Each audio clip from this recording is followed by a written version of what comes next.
Bonjour mon ami, je suis très heureux de te retrouver pour partager l'évangile de ce jour. Je suis Tony Tornator, pasteur à Ecclésia, à Amiens.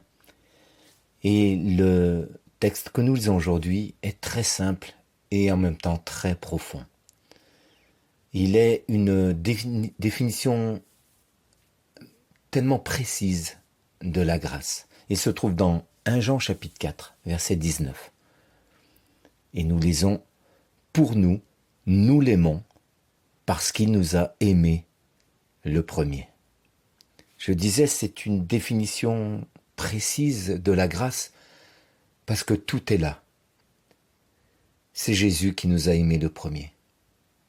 La Bible nous dit que il nous a aimés alors que nous ne le connaissions pas. Il a accepté d'obéir à l'appel du Père pour sauver chacune de nos vies, la tienne et la mienne. Nous n'étions pas même encore nés dans ce monde que bien avant notre naissance. Nous étions dans son cœur, dans ses pensées, et son acte d'amour suprême, donnant sa vie à la croix pour nous, versant son sang précieux qui nous purifie de tout péché, est la preuve ultime et suprême de la grâce de Dieu. Nous ne le connaissions pas, mais il nous aimait. Déjà, il a prouvé son amour pour nous. Pour nous, aujourd'hui, nous l'aimons parce qu'il nous a aimés le premier. La grâce nous dépouille de tout mérite. Nous aimerions pouvoir présenter à Dieu des actions, des preuves que nous l'aimons. Comme pour lui dire, Seigneur, regarde, j'ai fait ça pour toi. C'est ce qu'avait dit Pierre à Jésus lors d'un épisode des évangiles où il dit, Seigneur, nous avons tout quitté pour te suivre. Et Jésus ne lui répond pas en lui disant, c'est bien Pierre, tu es quelqu'un d'extraordinaire, tu mérites d'être apprécié. Non. Et il lui dit, il n'y a personne qui ayant tout quitté ne recevra au centuple. Encore une fois, la grâce nous dépouille de tout. Et la grâce s'accepte les mains vides. Si j'arrive avec mes propres cadeaux devant Dieu, je ne peux pas recevoir son amour. Il faut que je vienne les mains vides pour recevoir ce que Dieu veut me donner. Et finalement, on retrouve cet épisode dans la vie de cette femme. Dans Luc au chapitre 7, un homme religieux, un pharisien, reçoit Jésus chez lui, à table. Mais voilà qu'il ne lui lave pas les pieds. C'était la coutume à l'époque de laver les pieds de ceux qu'on recevait chez eux, parce qu'ils marchaient dans la poussière des chemins de ces pays chauds. Il ne l'a pas embrassé, il ne l'a pas baisé en l'accueillant chez lui.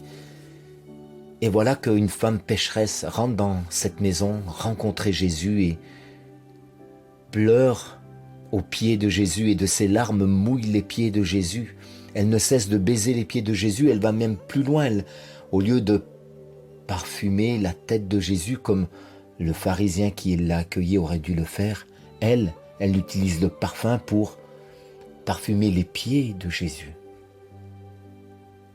Et Jésus montre cette femme pécheresse que cet homme religieux jugeait.